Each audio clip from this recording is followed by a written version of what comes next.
Dans cette vidéo, je vais vous expliquer comment on a signé plus de 25 clients pour notre agence en 2024 seulement à l'aide du canal d'acquisition de prospection. Donc là, je n'inclus pas les clients qu'on a signés à travers notre contenu, le bouche à oreille, les référals de nos clients, mais vraiment que de la prospection. L'objectif de cette vidéo, c'est qu'à la fin, vous puissiez répliquer nos stratégies au sein de votre entreprise. Donc vous vendiez du service, que vous soyez une agence, vous vendiez un produit, que vous soyez un consultant ou même un software, tant que vous êtes en B2B et que vos clients idéaux se trouvent sur Internet, eh bien, vous pouvez répliquer ces stratégies. Donc, pour ceux qui ne me connaissent pas, moi, c'est Othman, je suis le fondateur de Scale by Metrics, où nous sommes une agence d'acquisition clients et de prospection commerciale. Nous avons accompagné plus de 50 entreprises, de solopreneurs à software qui génèrent plus de 40 millions de dollars de revenus récurrents annuels. Donc, ces stratégies ont fait leur preuve sur plusieurs segments de marché, différentes verticales et différents target market. Donc, ici, je ne parle pas de signer 25 petits clients pour ce qu'on appelle des one-off projects, donc des tout petits projets sporadiques. Ce sont des entreprises bien établies qui payent des forfaits mensuels sur le long terme. Donc ce que l'on va aborder au sein de cette vidéo, c'est tout d'abord l'écosystème nécessaire pour atteindre ce type de résultat. On va parler de l'offre, on va parler du contenu de vos messages de prospection, puis je vais vous présenter le système de prospection en lui-même et les stratégies de prospection que vous pouvez employer. On finira par parler du sales process et surtout des KPI financiers pour que vous puissiez utiliser cette stratégie au sein de votre entreprise de manière prédictible, répétable, mais surtout profitable pour que vous puissiez avoir un coût d'acquisition client qui fasse du sens selon votre business model. Donc commençons par l'écosystème. Donc tout d'abord, il faut comprendre que c'est un écosystème et que rien ne fonctionne tout seul. Vous ne pouvez pas utiliser par exemple un canal de prospection seul, sans avoir de site internet, sans présence en ligne et penser que ça va faire l'affaire. Parce que voilà un peu à quoi ressemblera la journey, comme on dit en anglais, donc le chemin que va emprunter un de vos prospects avant de devenir client. Donc il va recevoir un de vos emails ou un de vos messages de prospection. Ce qu'il va faire, c'est qu'il va rechercher votre nom de domaine, donc votre site internet. On va essayez de voir quelles sont vos références, vos études de cas. Est-ce que le site internet est professionnel? Si c'est le cas, il risque de taper votre nom ou celui de votre entreprise sur Google. Donc, qu'est-ce qui va ressortir? Est-ce qu'il y a du contenu? Est-ce que vous avez une page LinkedIn? Si c'est le cas, on va regarder votre page LinkedIn, naturellement voir votre expérience. Est-ce que vous produisez du contenu? Est-ce que vous avez l'air sérieux? Et c'est que lorsque vos prospects auront fait leur recherche qu'ils accepteront de prendre un rendez-vous avec vous. Il faut bien comprendre qu'en 2024, il n'y a pas de campagne de prospection qui fonctionne sans un minimum d'efforts ou d'écosystème en ligne qui l'accompagne, à moins d'avoir d'énormes études de cas et de références. Donc bien entendu, si vous avez travaillé avec Givenchy, LVMH et je ne sais quelle autre grande entreprise, ce sera suffisant pour convaincre vos prospects de prendre rendez-vous. Mais si vous êtes une petite structure, que vous démarrez, que vous n'avez pas travaillé avec des entreprises de renom, eh bien, il va probablement falloir avoir de la preuve sociale sur Internet.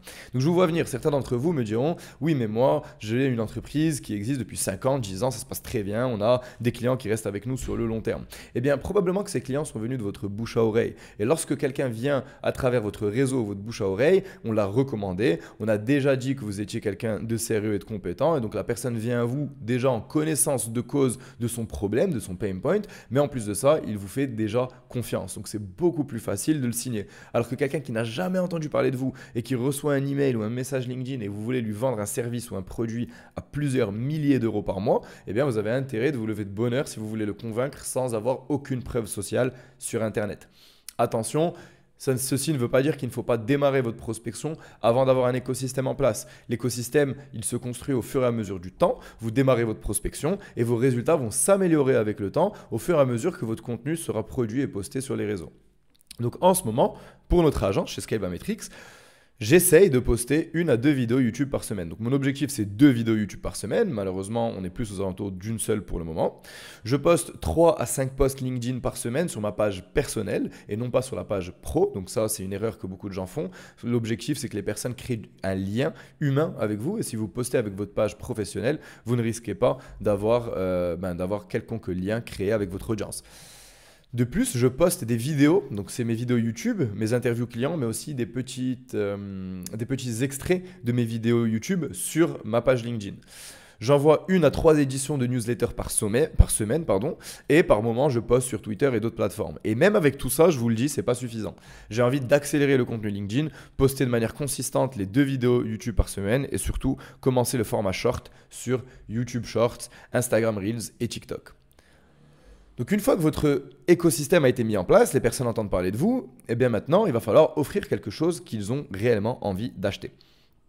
Très important ici, votre service n'est pas votre offre. Je le répète souvent sur la chaîne, l'offre, c'est ce que la personne va obtenir comme résultat et non pas comme service. Donc c'est quel résultat, comment vous allez obtenir ce résultat, en combien de temps et qu'est-ce qui se passe si on n'arrive pas au résultat promis. Donc je vais vous donner deux exemples. Premièrement, une agence SEO. Donc le service, c'est du SEO. Mais l'offre, ça peut être, je vais vous garantir d'être sur le top 3 Google en 90 jours à l'aide de notre méthode d'articles SEO optimisé ou bien on vous rembourse.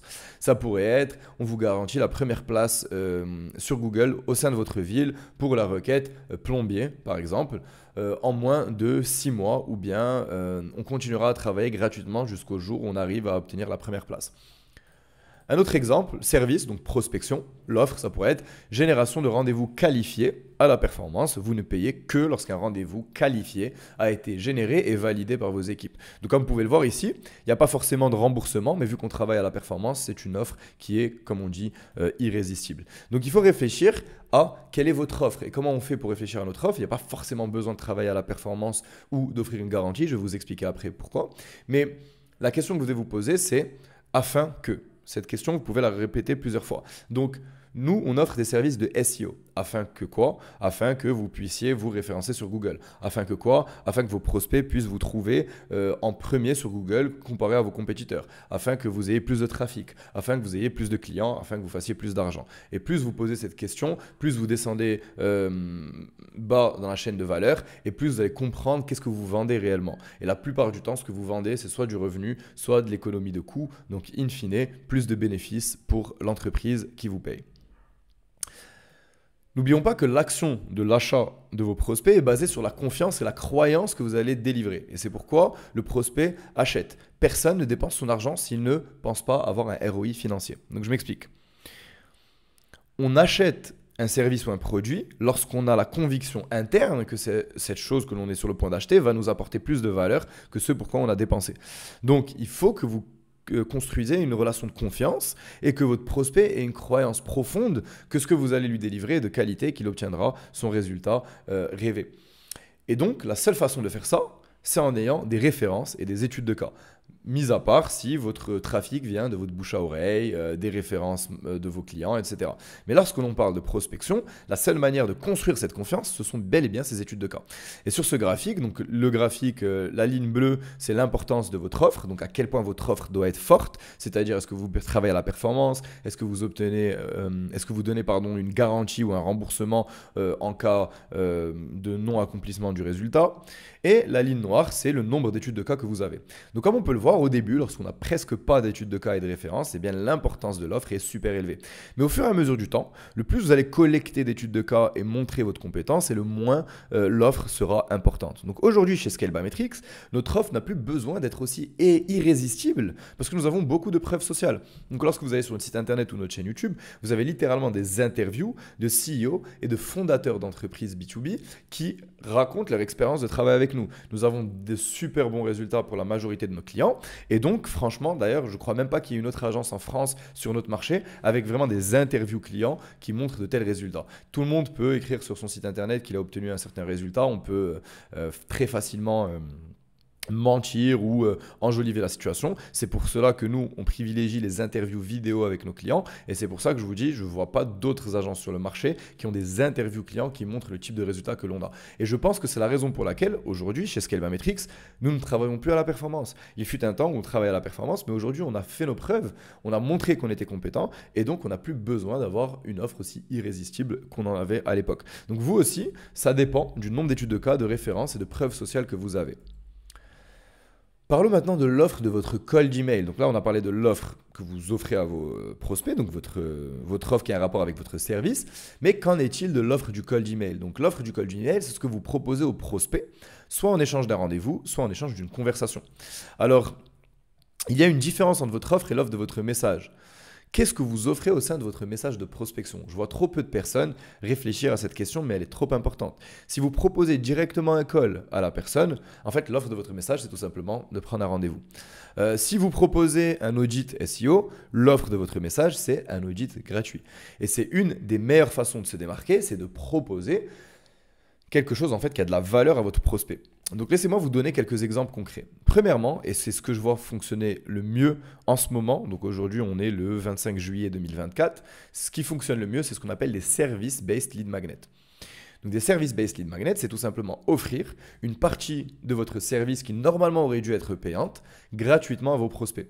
La règle, c'est que la qualité du travail que vous allez délivrer doit être au moins aussi bonne que si la personne vous avait payé. Parce que la décision d'achat va se baser sur la qualité du travail du service-based lead magnet que vous allez offrir à votre prospect. Et si jamais cette qualité elle est basse, eh bien même si c'était gratuit, votre prospect va juste se dire que vous n'êtes pas compétent et ne pas travailler avec vous. Et ça peut même avoir l'effet inverse que ce qu'on cherchait à faire et à créer chez notre prospect. Donc laissez-moi vous donner quelques exemples de service-based lead magnet. On travaille aujourd'hui avec quelques agences de publicité sur les réseaux sociaux pour marques e-commerce qui proposent par exemple des créatives gratuites ou qui proposent des templates de mail newsletter pour des marques e-commerce.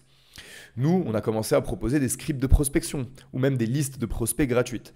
Et donc, ça va donner beaucoup plus envie aux personnes de prendre rendez-vous ou de discuter avec nous. De plus, on fait un travail gratuitement de bonne qualité pour les prospects. Donc, ça crée une notion de réciprocité. Vous savez, on a des biais cognitifs en tant qu'humain et un des biais, c'est le biais de réciprocité. Donc, on a offert quelque chose gratuitement à notre prospect. Il aura tendance à vouloir nous rendre l'appareil et en général, c'est travailler avec nous lorsqu'il s'agit de choisir un prestataire de service sur cette industrie plutôt qu'un autre de nos compétiteurs qui ne lui a rien donné gratuitement. La deuxième forme de proposition ou d'offre de cold email, c'est des lead magnets. Donc la différence avec un service-based lead magnet, c'est que cette fois, vous allez juste envoyer la même chose à tous vos prospects et ce ne sera pas personnalisé. Donc par exemple, ça peut être le guide A à Z de quelque chose. Donc nous, ça peut être le guide A à Z de comment construire une base de prospects. Ça peut être une étude de cas détaillée. Ça peut être un tuto.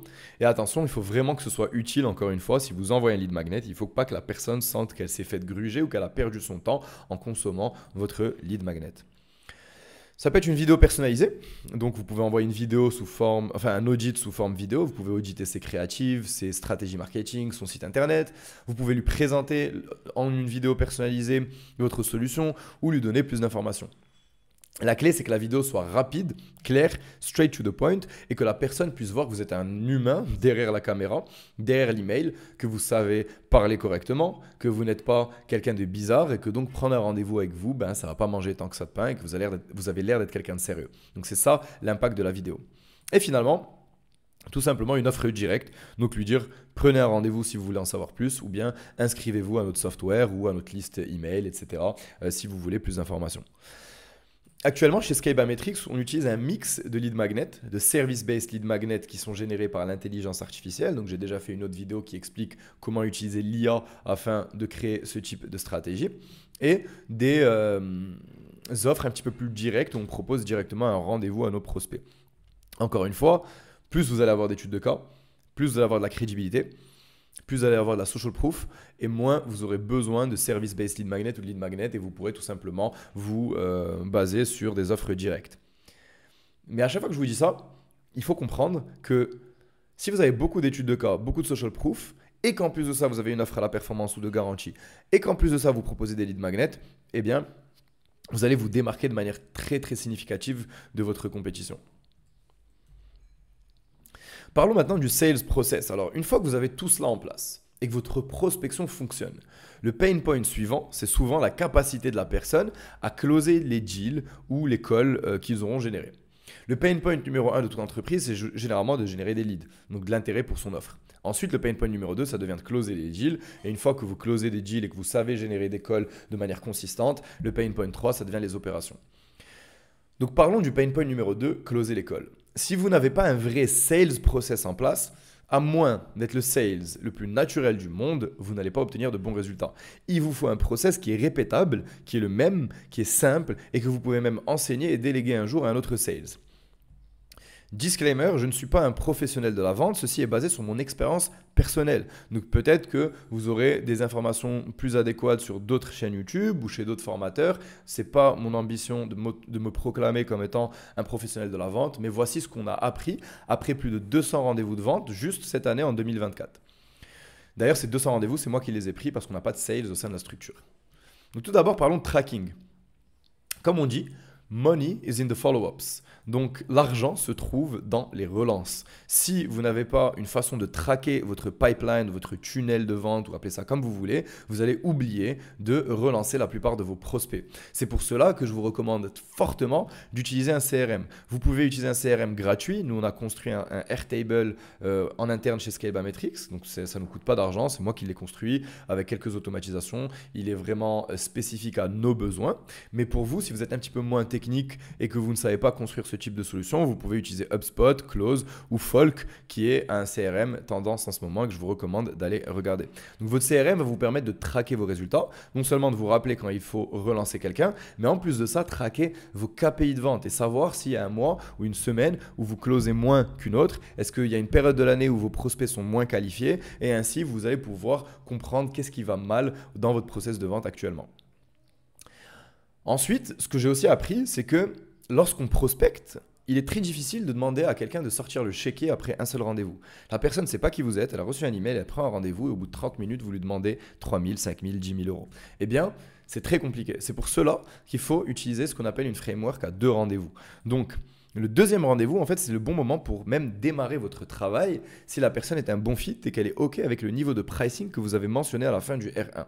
Je m'explique. En R1, vous pouvez faire un diagnostic de sa situation et vérifier que c'est un bon fit, que vous pouvez l'aider. Vous pouvez lui donner une range de prix et lui expliquer grossièrement comment vous travaillez. Si la personne est OK avec ce que vous avez à proposer, que c'est un bon fit, qu'elle a envie de commencer prochainement et que le pricing fait du sens, eh bien en général, ce que je vous recommande de faire, c'est prendre un R2.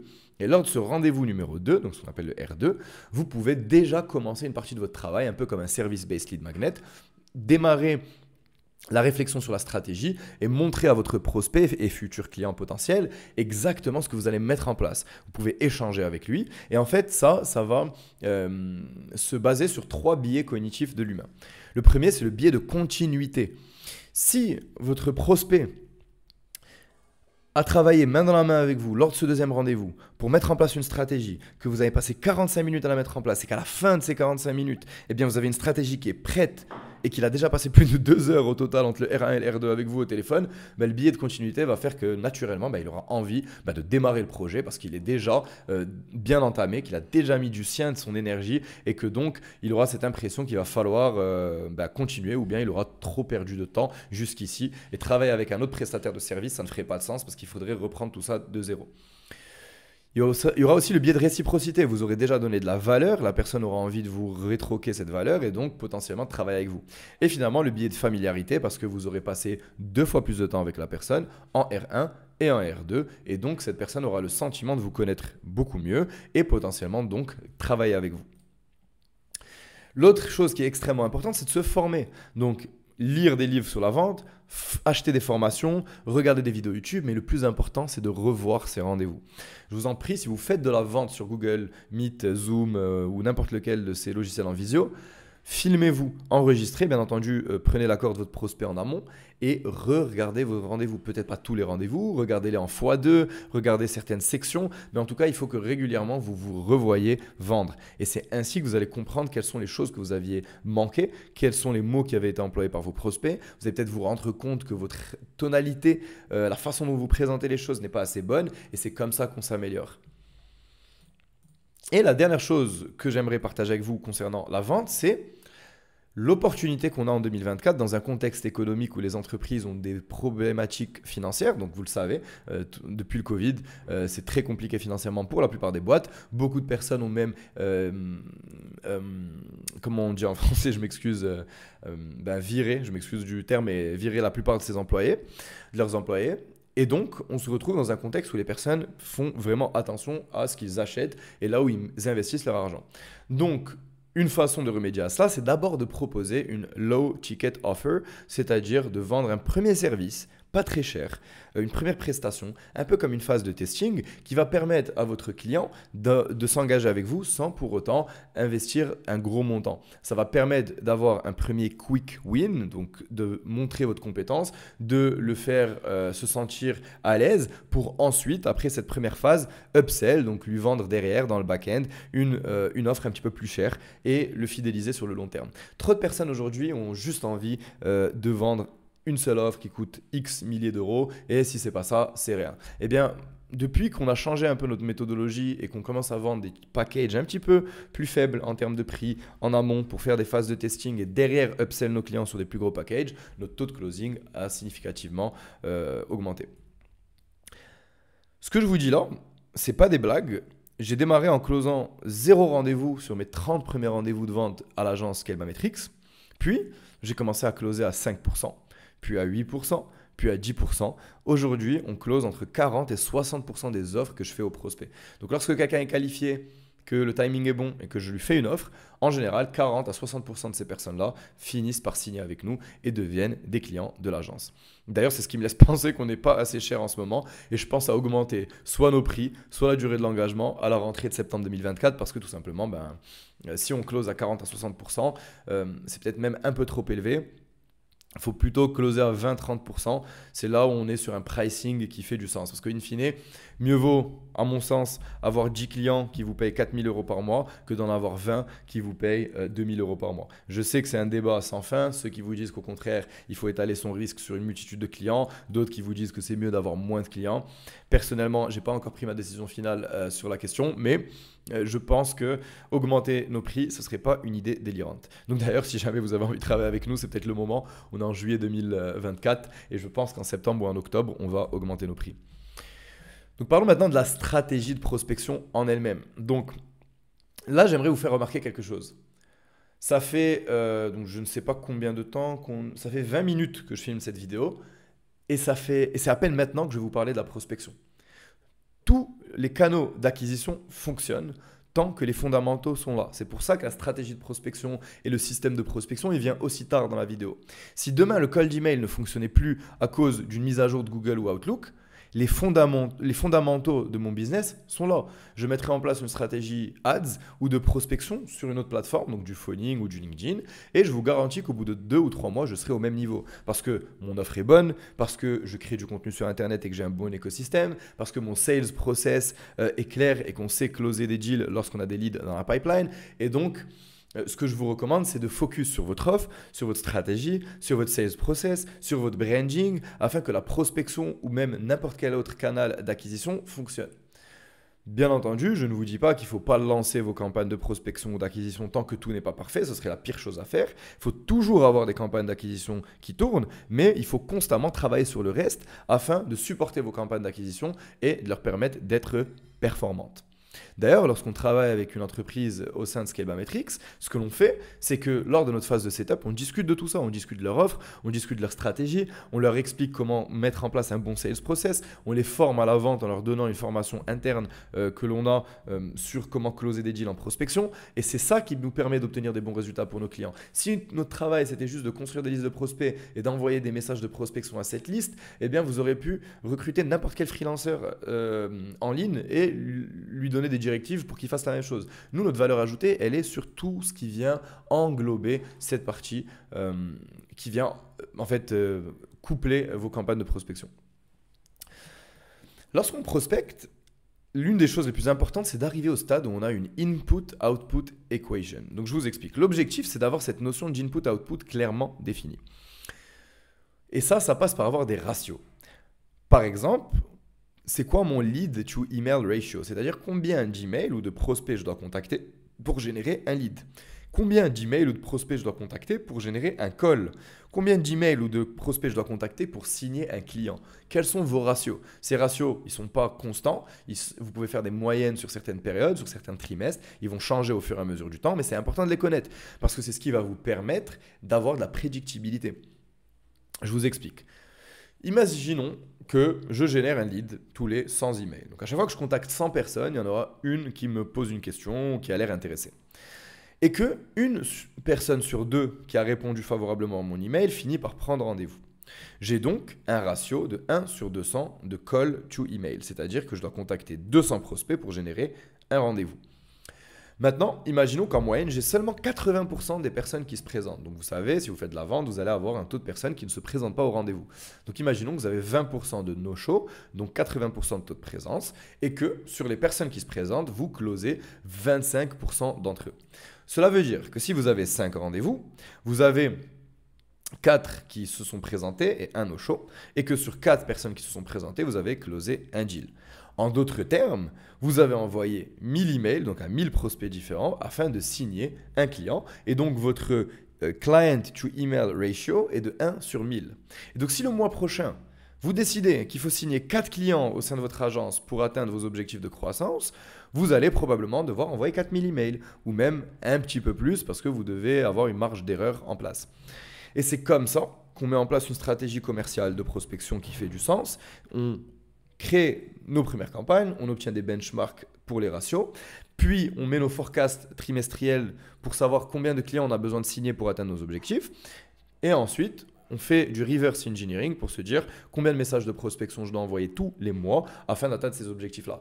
Et la phase finale, c'est de traquer. Et de chaque semaine, vous posez, regardez combien de prospects ont été contactés, combien d'emails ont été envoyés. Et chaque semaine, vous vous demandez si vous êtes dans les chiffres que vous vous étiez fixés. Et si vous n'êtes pas dans ces chiffres-là, eh bien, probablement que vous n'allez pas atteindre vos objectifs de croissance. Et d'ailleurs, c'est une très bonne nouvelle. Ça veut juste dire que si vous n'avez pas atteint vos objectifs de croissance, c'est juste parce que vous n'avez pas mis l'input nécessaire pour obtenir l'output que vous désiriez. Et donc, il y a une solution très simple à ça, c'est de mettre l'input qu'il faut le trimestre suivant afin d'obtenir l'output que vous désirez. Maintenant qu'on a une bonne idée de des stratégies de prospection, de ces histoires de lead to email ratio, maintenant parlons du système de prospection en lui-même. Donc aujourd'hui, juillet 2024, on se base majoritairement sur de l'emailing chez Scalebametrics. Ça peut changer parce que nous, on n'est pas des experts forcément du mailing au point où on ne veut rien entendre parler, on ne veut pas entendre parler de quoi que ce soit d'autre. Nous, notre objectif, c'est d'aider nos clients à acquérir d'autres clients de manière profitable, répétable et scalable. Et si dans 6 mois, ça devient avec de la prospection par courrier physique, eh bien, on commencera à faire ça. Mais actuellement, c'est ce système de prospection qui fait du sens. Ce que vous avez à l'écran, c'est une version simplifiée de notre système. Donc, lorsque vous achetez des licences Google, G Suite ou Microsoft 365, vous avez ce qu'on appelle un panel administrateur. Et sous ce panel, vous avez l'occasion de connecter différents noms de domaine et mettre en place différentes adresses email. Donc, ce que l'on fait chez Scalebametrics, c'est qu'on achète et on met en place divers noms de domaine. Chacun de ces noms de domaine-là redirige vers notre site internet. Donc, si vous tapez le nom de domaine que l'on a acheté et qu'on a connecté au panel administrateur sur Google, vous allez retomber sur scalebametrics.com. Et sous chaque domaine, vous avez plusieurs adresses email qui y sont connectées en mon nom ou le nom d'une autre personne de la boîte. Ce qui nous permet de connecter toutes ces adresses email à une seule et unique plateforme et un seul et unique outil et ainsi prospecter en parallèle. Nous, actuellement, on a une centaine d'adresses qui tournent en parallèle chez Scalebametrics pour notre propre acquisition. Et ça nous permet d'avoir un volume de prospection élevé sur la globalité, mais très faible par adresse email. Ainsi, on reste sous le radar. Ça nous permet de ne pas tomber en spam, ou en tout cas très peu tomber en spam comparativement à si on avait une seule ou deux adresses email. Et si jamais vous avez un nom de domaine ou une adresse, et d'ailleurs ça nous est arrivé ce matin, 2 de nos noms de domaine ont commencé à avoir des performances catastrophiques, donc ils ont probablement été blacklistés par Google et Microsoft, et donc on ne peut plus tomber dans l'inbox principal, on se retrouve dans le folder de spam directement. Eh bien on a juste supprimé ces adresses email et ces noms de domaine. Ça nous faisait 4 adresses email à enlever, et donc on est passé de 100 à 96 emails. Et donc on a seulement 4% de baisse de volume de prospection le temps qu'on achète et qu'on mette en place des nouveaux noms de domaine et des nouvelles adresses email. Et c'est ça la beauté de ce système. Donc actuellement, on achète nos noms de domaine de chez GoDaddy et Porkbun seulement. N'achetez pas de chez quelqu'un d'autre, n'achetez pas de chez OVH et d'autres providers. N'essayez pas d'économiser 3 € par nom de domaine. Vraiment, achetez de chez eux parce que les adresses IP d'envoi de vos adresses email sont associées aussi au nom de domaine qui est lui-même associé au provider du nom de domaine qui le host, donc GoDaddy ou Porkbun. Pour les adresses mail, c'est la même chose.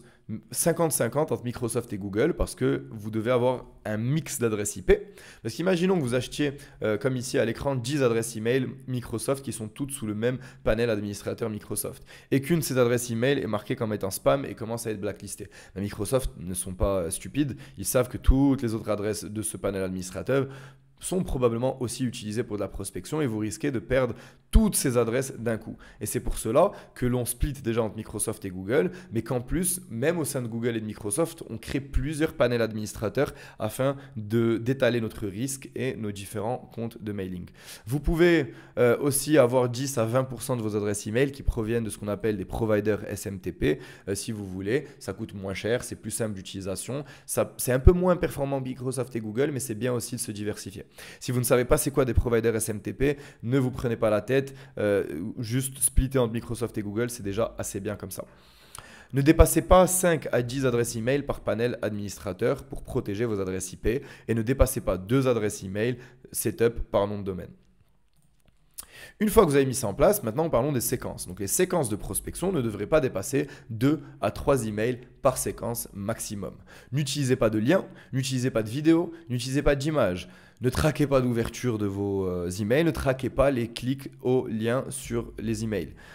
Et in fine, réduisez l'utilisation de mots de spam dans vos scripts. Donc, si vous avez des liens, des vidéos, des images et que vous contactez quelqu'un pour la première fois, ça peut être un risque de phishing pour cette entreprise-là. Et les entreprises qui ont un département IT vont probablement bloquer toute adresse email qui n'a jamais été sollicitée par le passé et qui leur envoie un lien ou un fichier en pièce jointe. C'est pour cela qu'il faut seulement envoyer du texte. Et lorsque l'on traque le taux d'ouverture ou le taux de clic d'un email, comment est-ce que les logiciels arrivent à traquer cela ?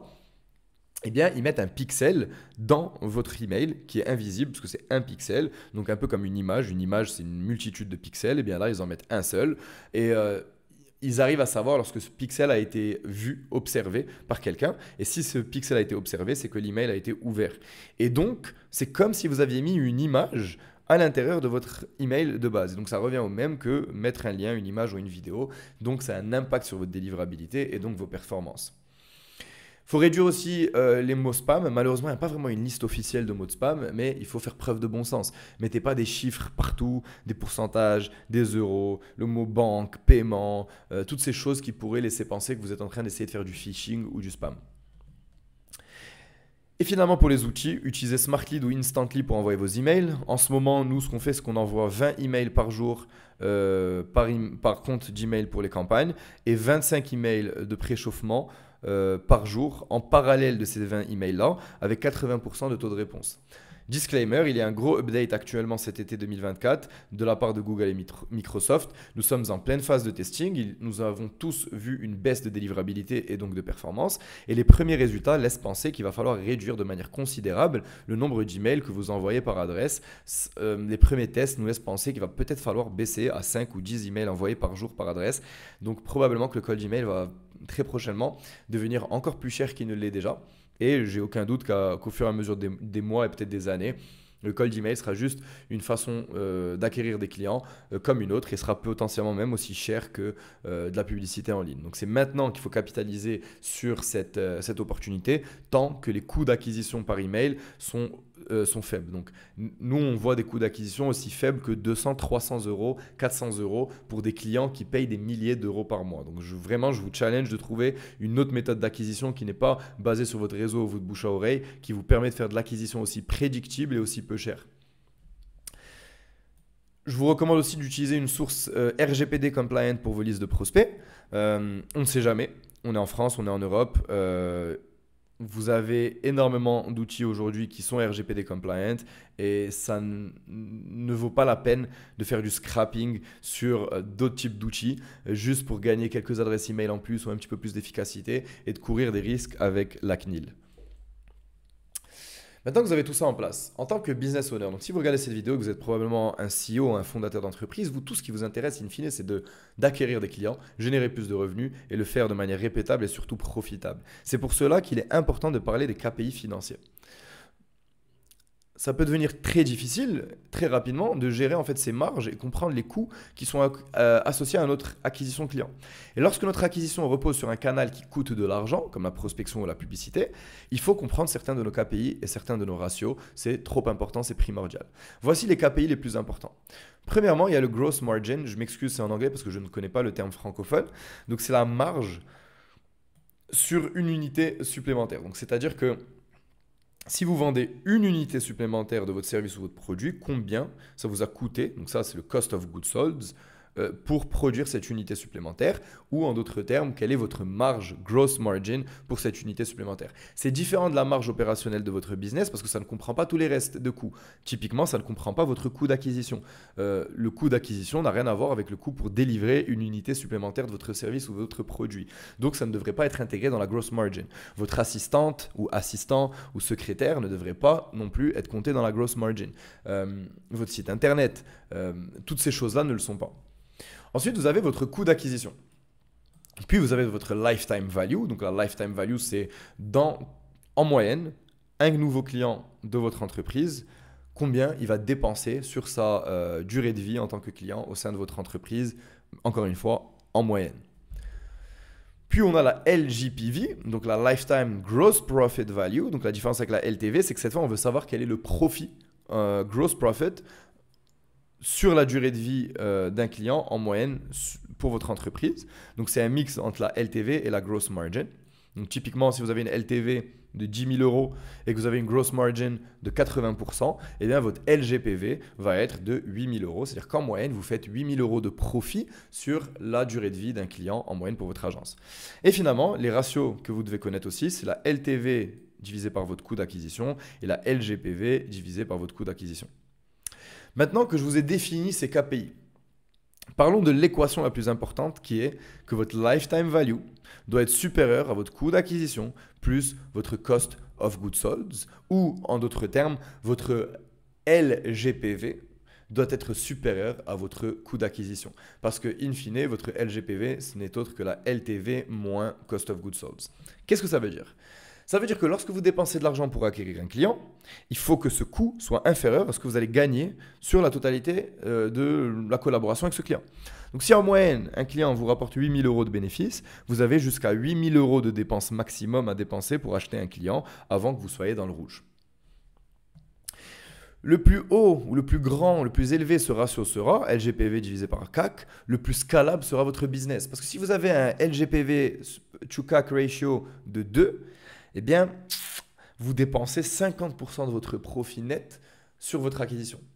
Mais lorsque vous avez 30, 40, 50, 60 de ratio, vous dépensez seulement 2-3% de votre profit total et donc vous pouvez vraiment être agressif sur votre acquisition. Et si demain votre compétition devient de plus en plus élevée sur votre marché, vous pouvez devenir encore plus agressif sur votre stratégie de pricing puisque vos marges et votre coût d'acquisition vous le permettent. Quelque chose d'important, il ne faut pas confondre la notion de lifetime value avec votre cash collected upfront. Donc le cash collected upfront en anglais, ça veut tout simplement dire quel est le montant collecté en cash lorsque vous avez signé le contrat. Donc si votre contrat a une valeur de 10 000 euros, reprenons l'exemple d'avant, mais que votre client vous paye 1 000 euros par mois sur 10 mois, votre cash collected upfront est de 1 000 euros sur le mois 1. Et il est possible de respecter l'équation que vous avez ici, de la LTV, CAC et Cost of Goods Sold, mais tout de même de faire faillite parce que vous avez une mauvaise gestion du cash flow. Prenons un exemple. Imaginons que vous fassiez un profit net de 900 euros par mois pour un client lambda, mais que ça vous coûte par exemple 900 euros plus 500, donc disons que ça vous coûte 1400 euros d'acquérir un client. Eh bien, le premier mois, bien que votre net profit soit de 900, votre cash flow va être négatif 500. Le mois suivant, vous allez être à négatif 200 et le mois suivant, vous allez être en positif 100 et le mois suivant en positif 400. Je me suis trompé sur les chiffres, je crois qu'ici que j'ai pris en considération que chaque mois, vous avez un profit net de 300 euros. Mais que sur la lifetime value de votre client, votre profit net était de 900. Et donc, si le premier mois, vous faites 300 euros de revenus avec ce client, mais qu'il vous a coûté 800 euros d'acquisition, eh bien, vous faites moins 500 sur le mois 1 et il va falloir attendre le mois 3 pour que vos cash flows soient positifs. Donc, il faut aussi prendre en considération vos cash flows dans votre BP lorsque vous construisez vos stratégies d'acquisition. Donc là, je vous ai vraiment partagé tous les learnings qu'on a fait sur les 6 derniers mois afin de scaler Scale by Metrics. Je suis passé d'un freelancer qui était seul à une structure avec plus de 5 employés. Avec aujourd'hui, on est, je crois, à 23 ou 22 clients actifs. On continue à croître de manière assez rapide. Donc, ce que je vais vous présenter maintenant, ce sont juste des hypothèses parce que je n'ai pas encore atteint l'étape suivante de mon business. Mais voici ce que je pense être les next steps pour Scale by Metrics. Mon objectif, c'est de pouvoir focus à 100% sur la génération de leads et sur la vente. Parce que le problème, c'est qu'il y a une période où j'étais tellement focus sur la delivery client que j'avais à peine le temps de produire une vidéo YouTube par-ci par-là, de faire quelques posts LinkedIn et prendre mes rendez-vous de vente. Donc je stagnais à un certain niveau de chiffre d'affaires et il a fallu que je recrute pour que les personnes puissent délivrer à nos clients pendant que je me focus sur le développement commercial. Donc maintenant, les prochaines étapes, c'est quoi? C'est d'abord de recruter un sales parce qu'à un moment ou un autre, il va falloir que je me retire aussi des rendez-vous de vente et que je prenne plus un rôle de manager de vente. Il va falloir que je mette en place un nouveau canal d'acquisition pour accélérer notre croissance et atteindre les 100 000 euros de MRR, donc revenus récurrents mensuels. Pour cela, je pense soit à la publicité, soit à la prospection téléphonique, soit à la prospection manuelle en recrutant une armée d'SDR qui vont contacter les personnes qui interagissent avec mon contenu sur les différents réseaux sociaux, donc ce qu'on appelle des appointment setters en anglais. Et finalement devenir un meilleur manager afin d'assurer que les opérations soient bonnes et que nous délivrons un service exceptionnel à nos clients. Parce que c'est bien beau de faire de l'acquisition, mais franchement, s'il y a bien une chose que j'ai compris après un peu plus d'un an et demi dans cette aventure, c'est que c'est la lifetime value qui compte. Et la lifetime value, c'est quoi? C'est tout simplement, est-ce que vous êtes capable de retenir votre client et donc de donner un bon service, que votre client soit content de travailler avec vous et donc de faire de la rétention client. Donc oui, c'est beau et c'est important de se concentrer sur vos campagnes d'acquisition, mais mettez au moins autant d'efforts derrière dans le back-end pour maintenir une bonne relation et garder votre client sur le long terme. Si vous voulez aller plus loin, que cette vidéo vous a plu, donc déjà on a du contenu gratuit. Donc si vous regardez cette vidéo sur YouTube, il y a un lien dans la description pour un tuto de construction de base de prospects. Je demande seulement votre email en échange et ça va vous permettre de vous abonner à notre newsletter. Chaque semaine, j'envoie des emails sur ma newsletter qui sont gratuits et surtout avec du contenu actionnable pour vous aider. Vous pouvez aller sur ma chaîne YouTube Scale by Metrics ou sur ma page LinkedIn Othman Badou. Je poste du contenu chaque semaine gratuitement actionnable qui explique nos learnings et comment vous pouvez appliquer la même chose au sein de votre boîte. En toute transparence, mon objectif, c'est qu'un jour, vous arriviez à un stade où vous avez assez de cash flow et plus assez de temps pour gérer votre acquisition et que vous décidiez de passer à la seconde étape, c'est-à-dire déléguer votre prospection ou peut-être former soit le fondateur de la boîte, soit le commercial de la boîte à notre système. Donc, on fait les deux. Vous pouvez nous déléguer votre prospection ou nous demander de vous former. Et si vous cherchez donc à signer 3 à 5 clients supplémentaires par mois de façon rentable et prédictible, je vous invite à prendre rendez-vous avec nos équipes sur scalebymetrics.com ou en utilisant le lien sous cette vidéo. Si vous êtes sur YouTube, dernière chose, s'il vous plaît, un petit like, un abonnement, un commentaire, c'est tout ce qu'il nous faut pour nous encourager, nous pousser à produire du contenu de qualité tel que celui-ci chaque semaine sur la chaîne et de maintenir ce contenu 100% gratuitement. Je vous laisserai probablement en haut à droite ou en haut à gauche une vidéo tuto sur comment utiliser LinkedIn Sales Navigator afin de vous aider à construire des bases de prospects pour construire vos systèmes d'acquisition. Merci à tous d'avoir regardé cette vidéo, c'était Othman et je vous dis à très vite.